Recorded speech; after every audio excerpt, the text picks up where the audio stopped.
What up guys, it's the Hurricane NSX build part 18, and in today's video, we're gonna take the headlights from this car, our 1992 flood damaged Acura NSX. We're gonna clean them up, give them a full restoration, plus some upgrades to bring them up to our spec.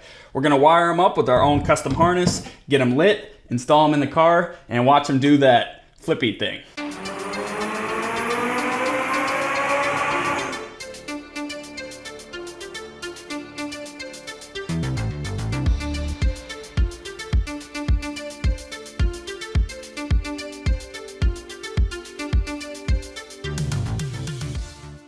So here's our starting point. Pretty rough, but it could be a whole lot worse. You can see the lighting fixtures have a lot of corrosion on them. Underneath the headlight lens, there's a lot of staining from the water, and then the housing is just a little bit dirty. So let's address that first. I'll toss on these dust caps, and we'll give the outside of our headlight housing a nice clean. A nice, super clean.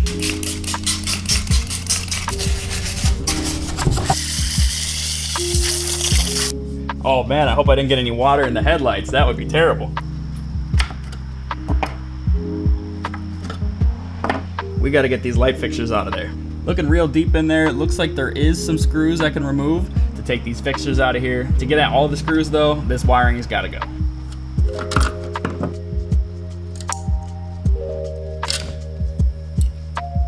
They're definitely not Japanese industrial standard screws. They're definitely not Phillips head screws. They look like a Sentinel screw or a security fastener that's only meant to be tightened one way and never loosened up. Oh yeah, here you can see they definitely have that clockwise swirl pattern to them.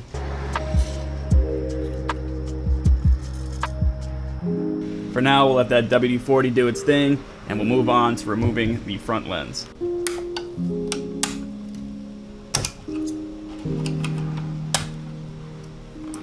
This lens is glued in place, so we're gonna have to use some heat to soften up that glue and get this lens out of there.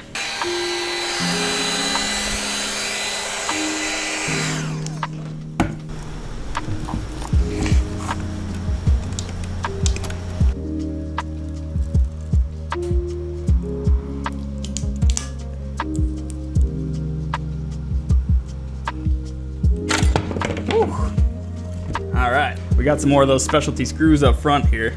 Here you can get a better look at them. They're definitely special.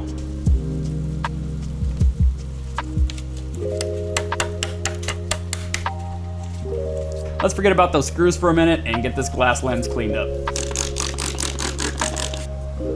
Seems like all the dirt is on the inside.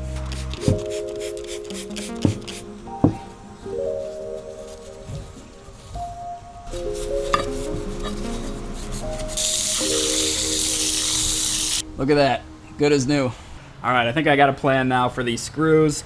I got my drill here, my little impact. I've got a screw extractor, a drill bit, and an extension. All right, cross your fingers. Oh.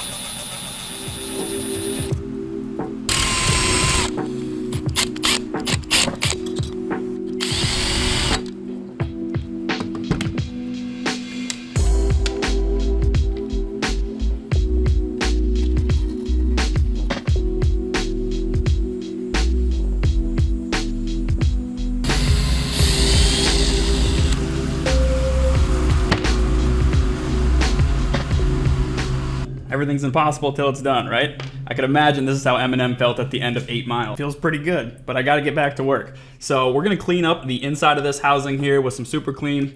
Then I'm gonna have to disconnect the fixture portion from the lens portion of these little ballasts here.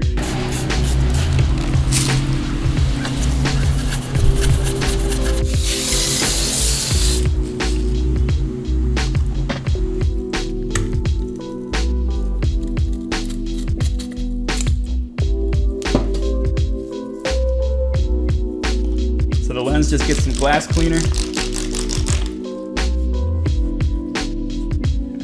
Much better.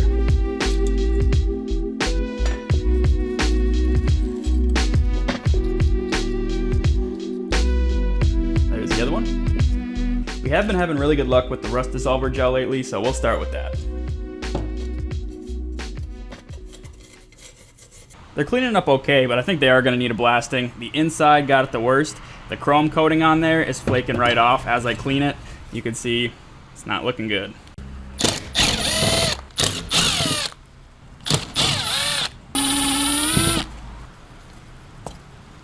So I had a couple more of those screws snap on me when I was trying to extract them, but as long as I have 3 mounting points per ballast, I should be good. I hope I can clean this piece without the chrome flaking off.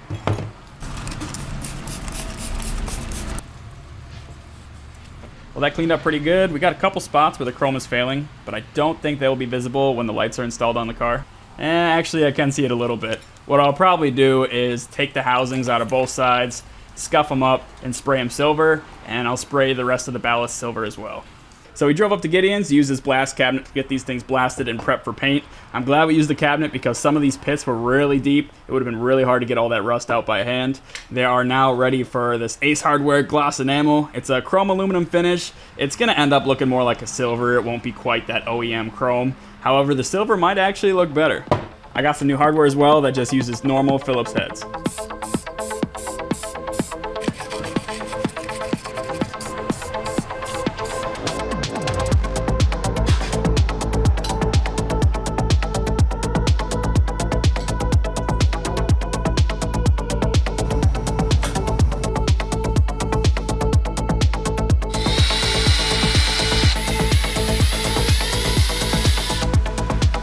That's what it's all about right there.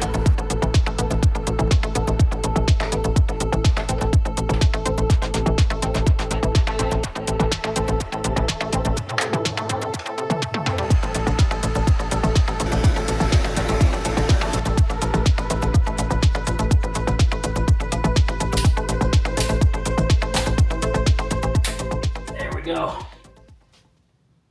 All right, the second light is done and it looks just as good as the first. This one gave us a little bit more headache. Luckily we had a little bit more experience, so we were able to tackle it no problem. But it was just more corrosion inside this light and more screws snapped because of that. So a little bit more drilling and tapping and we made it work. You can see all the way around. The ballast looked really nice as well. Shout out to my buddy Dane. I went over to his shop and used his sandblaster today and it worked really, really good.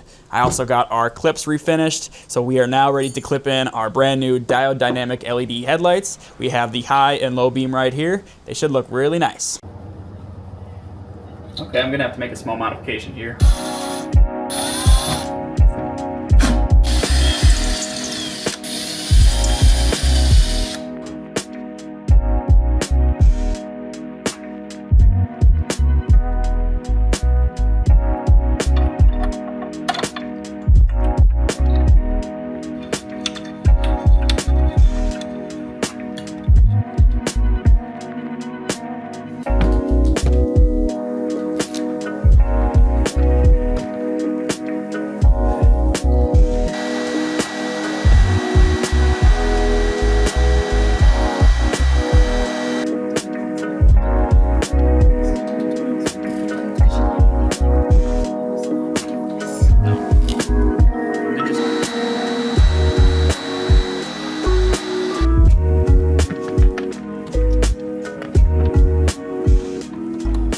Things are going pretty good. We got our wires ran. It's a little tight in there, but we made it work. You guys may have noticed I wasn't able to use the factory light clip, so I had to design and 3D print my own. Now, my clip design requires you to drill 2 M4 holes, but there's 2 pretty good spots for it already on the ballast. On top of that, they should work with 9005, 9006, factory or aftermarket lights. So they worked really well for me. They're gonna hold these nice and secure. So if you need something like this, let me know. Maybe I can send you out some or send you a 3D print file. Another problem you run into when you retrofit LEDs on your NA1 NSX headlights is sometimes the cables can stick out so far that the factory dust caps don't fit. Since that is a common enough issue, you can actually buy extended dust caps, or if you have a 3D printer, you can 3D print them for free. I just transferred over the factory seal and they work like original. You put them in and they lock into place. And check this out. All 4 lights work. So the next thing on my list is to create a sub harness, not only for our new lights, but also for the headlight motor. So we're gonna have to disconnect that, clean up the wiring, then we're gonna have to wrap that up, wrap these wires up, and route it in a way that keeps it protected from the elements and keeps it from getting pinched when the headlight goes up and down. To protect these wires, I'm gonna be using some OEM spec nylon split loom. This is different than what you'd find at O'Reilly's or AutoZone or anything like that. This is much higher quality stuff. It's higher heat resistance. It's a lot more flexible. It won't crack on you. For an extra layer of protection, you can always wrap your loom in some Testa tape. The stuff I'm using here is made by X-Fasten. It does the same thing. I like it better than your general electrical tape because it doesn't get as goopy and it's really easy to rip. And it looks nice too.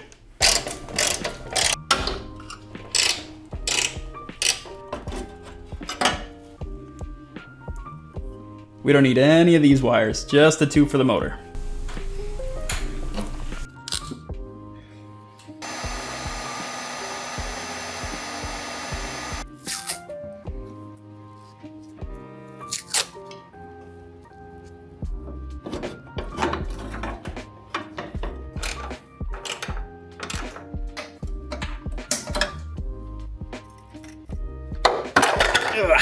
What?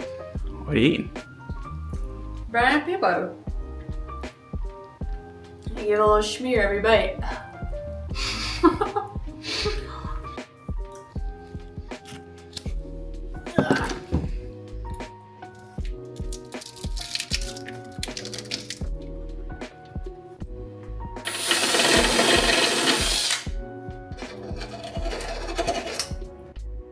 Jump.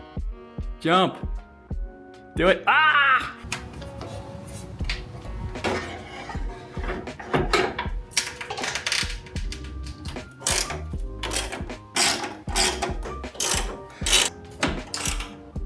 It's looking good. Of course, I might have to make a couple of tweaks to make sure the fitment is just right, but I got the other side done too, and now I'm ready to toss on the lids. Now in my last video, we noticed that they used the wrong type of screw to hold on the headlight lid on the passenger side. This is what they were using. That in the middle is the factory screw. It's kind of a special one. I'm still trying to find a replacement. For now, I'm gonna see if I could use this stainless steel button head M5 screw.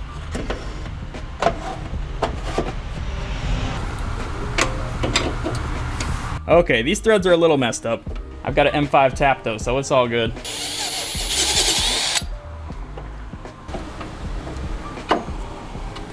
All right, fitment check.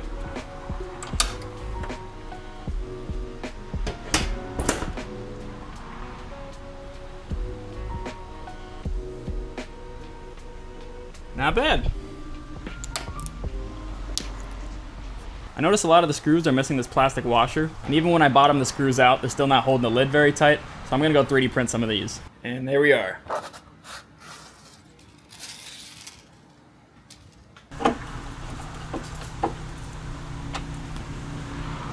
Much better. I'm not sure if my wires are long enough, but there is something I do want to try.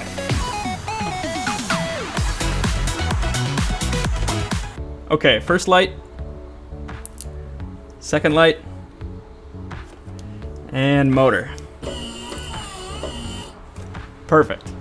All right, passenger side, first light, second light, and motor. Awesome. So here we can raise the motor up and do both lights together. Very cool. Since the wiring checks out, the next thing on my list would be adding Deutsch connectors to each of these little harnesses. Then I'll combine that with the radiator fan, the blinkers, the washer squirter, and the windshield wiper motor for an entire front end sub harness. But we can save that for the next video. But for now, I'm gonna call our headlight restoration a success. Now, is it just like brand new? No, this car is over 30 years old. The motors are getting tired, the linkages are getting play in them, the little rubber stoppers are getting dry. We had to install and make some new hardware. On the driver's side, I had to add a couple nuts that were missing from the headlight bucket. The passenger side bucket stud had one nut installed, but the other nut is kind of ripping through the unibody, and I think that's why this headlight was making a little bit more of a popping sound. Like we mentioned in the front end teardown video, it's obvious that this car got tweaked a little bit in the past and then maybe massaged back into shape because all the panel gaps are perfect on this car. But as you can see, the unibody could use some love. I tell you what though, the project is coming along and every bump along the way just makes it more satisfying when it's done. I wish I could have got this video out to you guys a little bit sooner, but I've been very busy getting Crafting Cars LLC up and off the ground, and Lauren and I recently had our wedding day, so there was a lot of planning around that. But shout out to all the friends and family that showed up to that event. It was a really good time. Oh my goodness, it's a wedding day. Yeah. September 24th, 2025, don't forget it. Also in the background, I've been piecing together this K24A, and I pulled my first carbon part off of my trunk mold, and it's looking really good. I'd also like to thank you guys for helping us reach 9,000 subscribers. We are now over 9,000, and we got to celebrate with a merch drop and maybe a giveaway, so stay tuned for that. Once again, I'd like to thank you guys for tuning in to Crafted Cars. None of this would be possible without you, and I'll see you next week. Bye-bye.